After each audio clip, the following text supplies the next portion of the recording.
Hey YouTube, what's going on? It's OKC Jilly, and I thought I'd give you just a quick October update here around the house. Let you see how things are going. So my volunteers are healthy, but they haven't really put nothing on yet. I got a lot of flowers. We'll see what happens with that. Now we're going to the resting garden. Things have become a little hairy in here again. I haven't mowed and I haven't tied anything back up. These volunteer tomatoes look okay, but I don't see any tomatoes on them. And this cucumber plant, I'll tell you the truth, I don't know how this guy even ended up here. I don't know if we just threw one leftover out or what, but definitely a cucumber now, I'm certain of it. Haven't got any off of it. Lots of flowers, but no pollinating bugs, just the kind that eat holes and everything and ruin stuff, so. Is what it is. Got another one back here, falling down on itself, but nothing yet. You see all the beans, and look, they look like they're starving for nitrogen, and they're supposed to put it back in the ground for me, so we'll see what happens. That's about it right here. You see the banana trees are getting up there again. That dude over there, let's see, because that's pretty dang tall. I'm gonna guess this old big one you see up here is top of his leaf. I'm gonna guess that's probably a good 20 something feet. 20 anyway, for sure. But still no bananas. I don't think we can last long enough. As hot as we get, just about the time these guys are getting at that right spot, our season's over. And it's been very cool in the mornings around here. It's getting up to 95 in the afternoons, but our mornings have been really nice. For us here, it's cool anyway. I'm talking about down to low 60s, almost 50 sometimes. So, you know, my peach tree from seed is doing really well. That guy is, shoot, I'm gonna guess that thing's 12 feet. And this one over here, man, let me lie to you a little bit. I'm gonna say almost 16 or 17 feet. Doing really good. So this one's store-bought though, and I planted that one from seed a year or so ago. And the stuff that I planted from seed on video here recently didn't make it. So I don't know what's up, but I actually stuck the seeds in some dirt out here, and I'm gonna let it go through the winter. And if it accidentally comes on out in the spring, that'll be awesome. But this round, it didn't work the same. So you know how it is. Sometimes it goes, sometimes it doesn't. But let's check the next spot. I'm starting here with the Carmen pepper. You see I got lots of blossoms. I plucked this guy dry just a couple of days ago. I've been munching out on them guys. My lunchbox peppers are finally starting to put out a little bit. Finally, because it's been all year and I haven't really seen nothing out of this guy. But I got a lot of flowers, and I actually see peppers, which makes me really happy because these are like the little California colored peppers you can buy at the produce section of your supermarket sometime. They're so sweet. They taste really good. All right.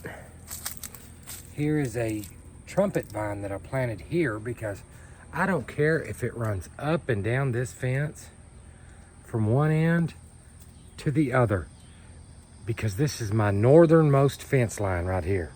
So that should keep me from having to deal with it covering everything else that counts. All right, this guy's it's healthy, but it ain't doing anything. Okay, my peppers here, my mammoth jalapenos, they're doing pretty decent. I've plucked several off of it. This one's doing a little better, but I still haven't got a single zucchini off of it.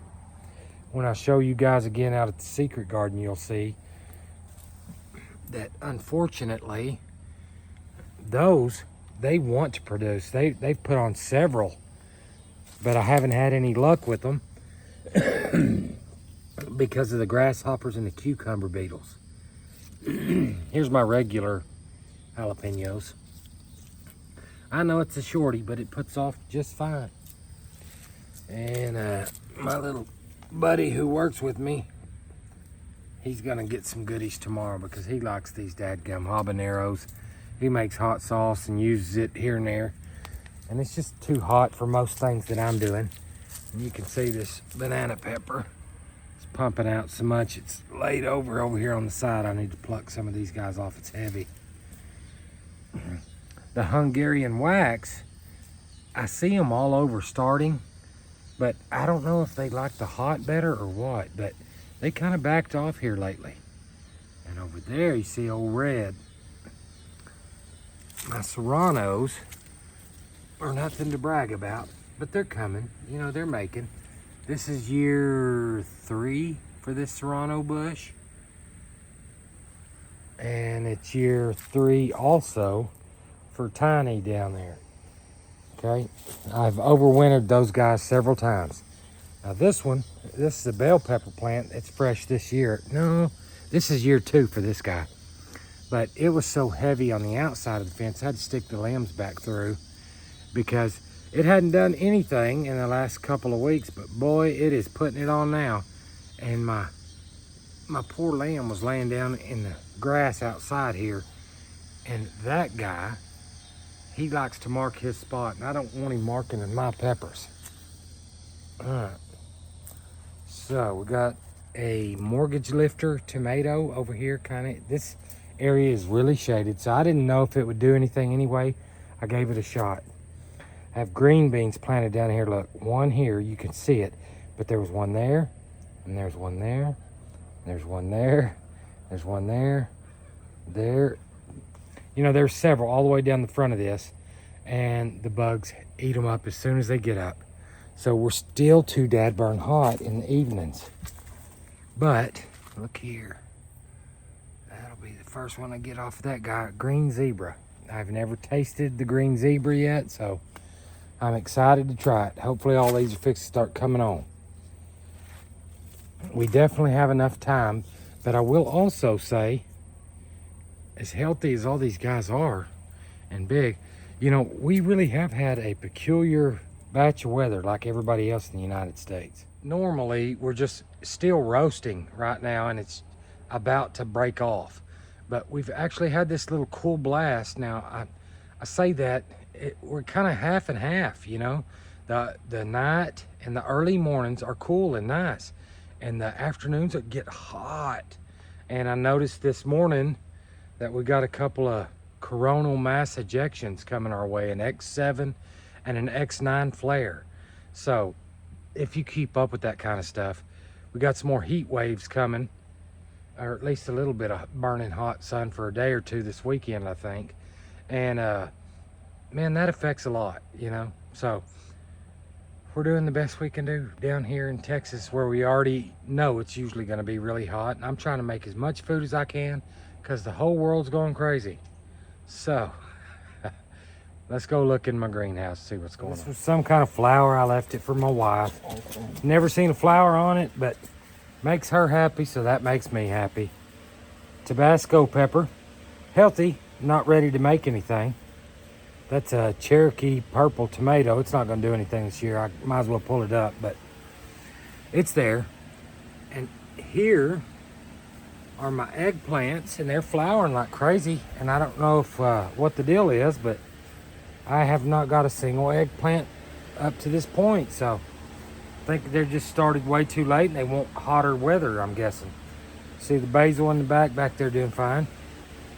These carrots came up on their own. I am going to thin them for sure this year. I'm gonna let it get a little bigger, see what makes there, and then I'm gonna give them room. I'm gonna at least give 1 inch in between each carrot. And that may sound kind of ridiculous to you guys, but I'm telling you, I bundled all of them in last year, and I just threw a whole bunch of seeds out, and I had awesome green foliage. But I mean, I waited months and months, way past the time, and I had carrots maybe, I'm gonna say 4 or 5 inches long, tops, and they were all starved by the many others that were there, and they were all skinny. The few that did try to make it hit a hard lump in there and got retarded and bent off kind of funny. So it's worth it to me. I'm gonna trim them, and I just assume have a dozen good ones than 10,000 of them that are 2 inches long and just not more than a bite. You know, it's just silly. All right, those basils, I cut them back. They're coming back. Pepper plant hiding in the middle. Like I say, my eggplants, all of them are flowering. I don't know what the deal is, but maybe, no, that's a spider. I don't think the bugs have been in here tormenting stuff as bad. Just not having much luck. This guy finally gave up, and I'm okay with it. This guy, on the other hand, is fixing to kick back off and get serious. I don't even remember what flavor he is. Let's see. This guy right here. Oh, this is a new one. My bad. This is the pineapple. I do have one of those tomatoes on out there at the Secret Garden that has made. But this one hadn't put a tomato on yet. You can see, though, the plant's doing just fine. My greenhouse is about 10 foot tall to this beam, to the bottom of this beam. So that's a good 9 for sure. All right, and this Cherokee purple is healthy. Looks good too. No tomatoes. You can see here, this is one of my originals. It is a celebrity. And it's trying harder than my new stuff. So we'll see. We'll see what happens. And I'll just so you know, I've cut this thing about right here. Once upon a time, all my old stuff I cut almost in half. But I left a sucker growing out. And so this is what you see here. All right, and this is, okay, this is a newbie. This is the Black Krim, and it should start doing really well from this month on. At least that's my experience in the past. The Black Krim are really yummy, little dark colored tomatoes. And you see, I got this big old eggplant. Hadn't done anything. It used to have a whole lot of flowers on it. No eggplants. That's a little bell pepper, I believe, hiding back there. It isn't doing anything. This guy either. I tell you the truth, my greenhouse this year, now during the winter time it may be a lifesaver, but at this point just hadn't done too good. I really need to get in here and mend this soil. And so whatever happens with this, when it starts getting cold and I can't grow any of this stuff anymore, and it either stops producing or never starts, I am going to do some stuff to this dirt. It's time. It needs it. I may even put another board over here on this side instead of those logs, kind of like so, and make a decent little raised bed out of it. But all of this stuff needs some love. It's been sucking all the nutrients and stuff dry, but now it's time for a refresher in here. And I'll tell you, I'm going to show you up high here. See the shape this greenhouse is in. I want to say, I don't want to lie to you, 2021 or 2022, maybe 2022, I put this greenhouse up and it's done. And this one has lasted much better, actually. You see the shape everything's in. It's lasted much better than just the plastic sheeting you can buy that I used out there at the Secret Garden. And I'm going to tell you something that I'm not sure, because I'm no expert, but once upon a time I had shade cloth all over the top last year, and I left it all through the winter as well.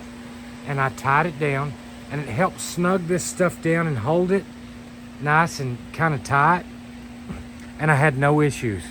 Did well. When I took that shade cloth off, and I did it because I wanted to see these plants kick off and do well. When I took that shade cloth off, the one thing that I did notice is, yes, my plants did better.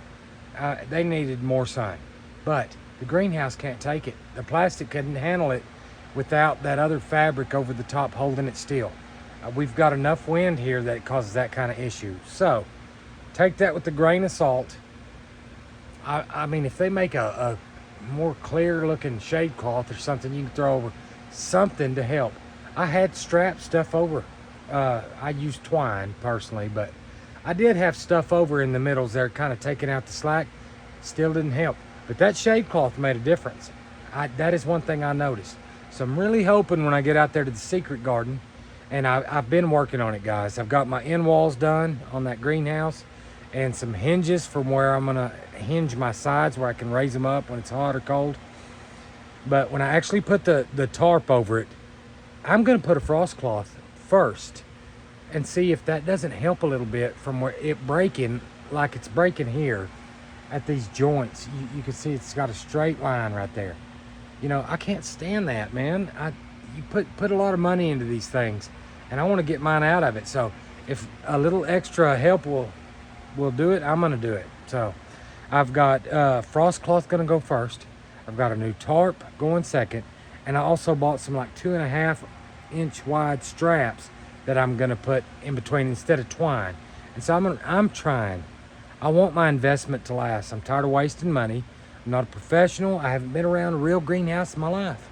I've been doing this now for 2 or 3 years here at the house, and everything that's wore out and it's time, I've learned from it. Okay, so I'm gonna move forward from here, and I hope maybe somebody can get something out of that and it'll help y'all.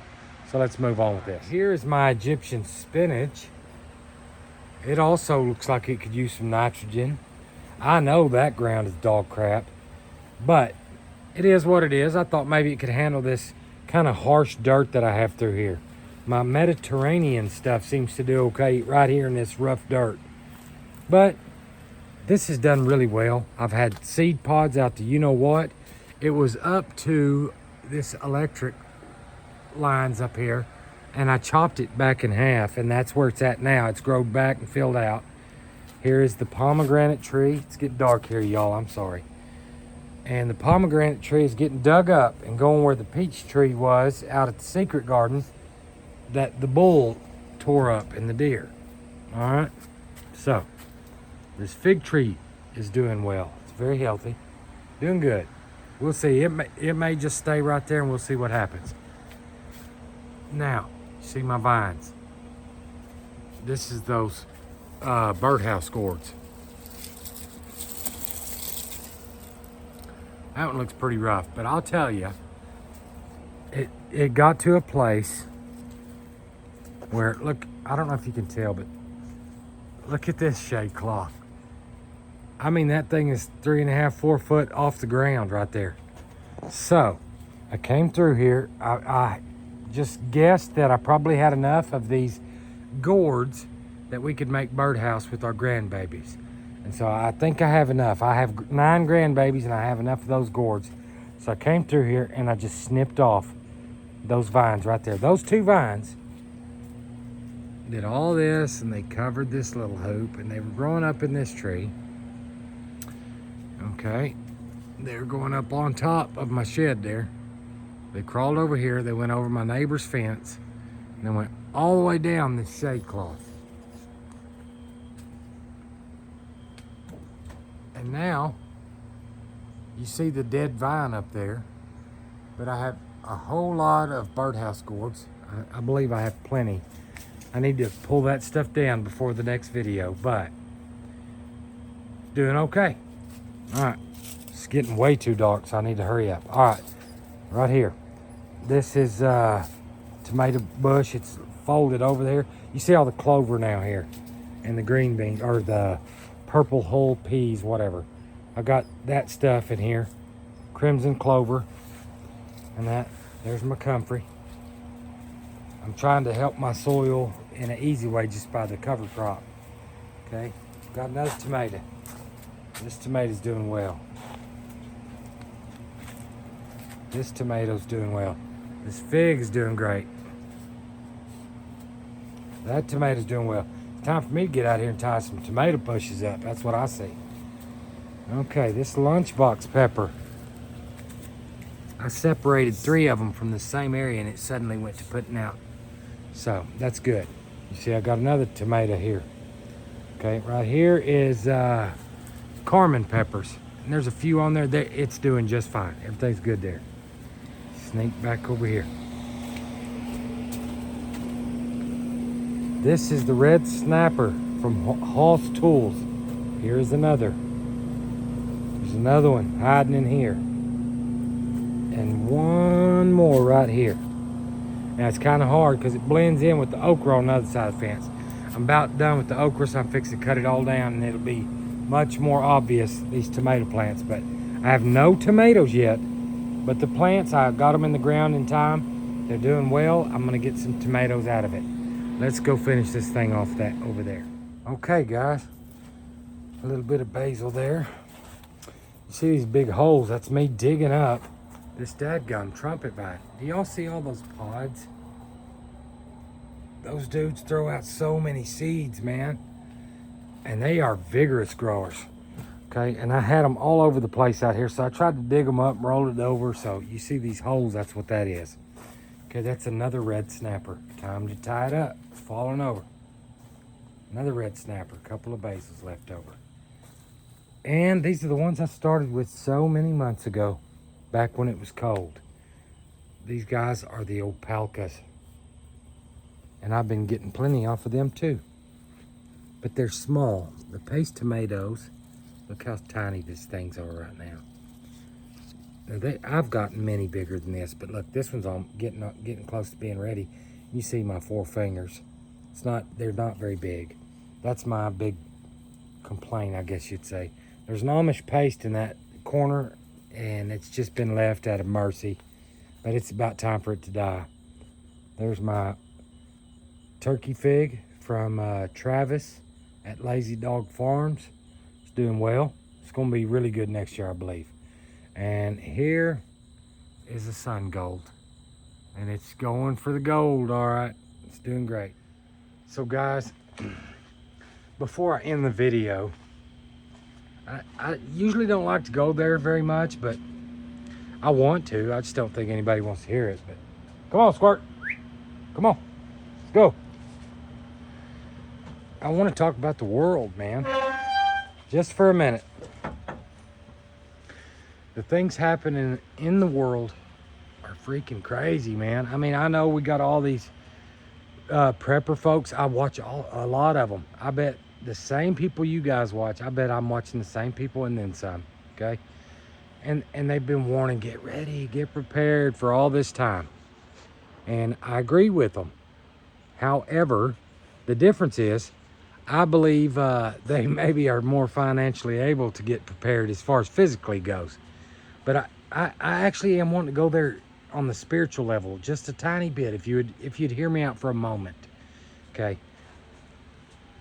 The whole entire world seems like they're fighting with one another, and all of these things, whether you believe it or not, they've been predicted for forever, okay, for a long time.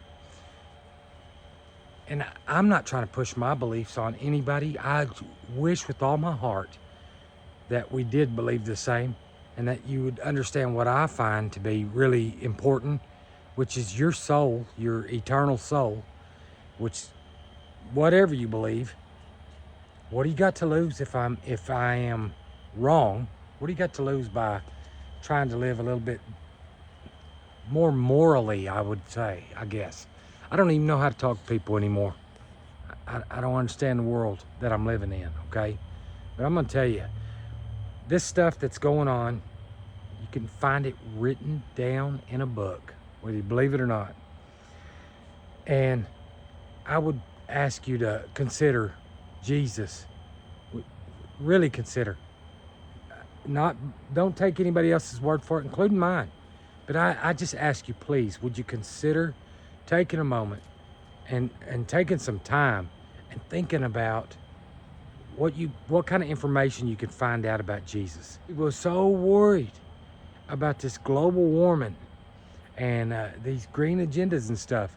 Well, I believe that those things are important too. I can tell it's getting hotter. I don't deny that there's some changes in our climate for sure. And I know it's getting hotter. And let me just tell you a little secret. It's gonna get a lot hotter. Okay? It's written in my book, you know? But I really, as much time as you invest in effort into putting into that, would you also invest a little bit into just looking into the things about Jesus Christ, what he claimed, how he lived, just the record of that man. If you don't believe it, just I dare you to just read the record. I dare you, because we're in rough times as far as our country goes. Either way it goes, I think we're still heading downhill. Okay, there's obviously a better choice in my opinion. I ain't even got to say it. Y'all already know what I'm gonna say. Okay, but this path we've been on ain't working. Some things have to change, and man, you better look hard at what kind of future's fixing to come, because I recognize I am in my mid-40s, and so this may not even make sense to a lot of y'all, but you younger people, man, I know people probably have pumped stuff down your throat, and you don't want to hear it, and you want to do you, and it's about you, and that's, you know what? Live your best life, man. Woman, live your best life. Do your research, though, because the things that the ancient people and us old fogies in your life now are trying to warn you about, it's coming, and we love you, and we don't want to see it get any worse for you than it has to be. Please look into the things that I've told you about. And I would publicly say that I love Jesus, and I'm so glad he died for me. And I hope with all my heart that you would look into him as well, because I'm telling you, he not only has saved me from eternal stuff. You know, I don't want to burn, whether you believe in that or not. I don't want to burn, but I'm not doing this just out of fear. I'm doing this out of love, because I recognize this man, whether you believe he was God or not, read up on him, what he did and how he behaved.